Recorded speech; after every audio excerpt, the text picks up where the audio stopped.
लेकिन ये साला कर क्या रहा है यहाँ पे? तू समझा? हाँ। नहीं तू समझा नहीं। क्या था? हाँ क्या कौन होला?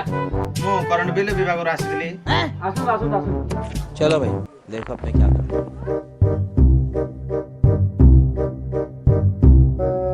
बसो बसो। ए छाड़ दो ए कोन करे छाड़। आपण कोन हला 2-3 मास ला करंट बिल बांधि नांती? ना साहेब किछ प्रॉब्लम था तो सेति बांधि चली आ। ठीक बांधि देले भले ता 2-3 मास ला बांधि न तो। हो सर केते ला कोन नती बांधवा थरो? आई 400 कोन केतर बाकी होता। पैसा ही पैसा होगा।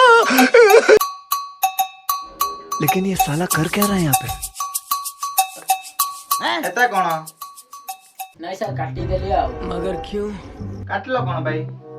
आपण को सुंदर करंट देउछते कि आपण ही तो काटी के दोचंती ना आमे भी सेति में काटी दे देलु। शाबाश बेटा। बहुत बढ़िया।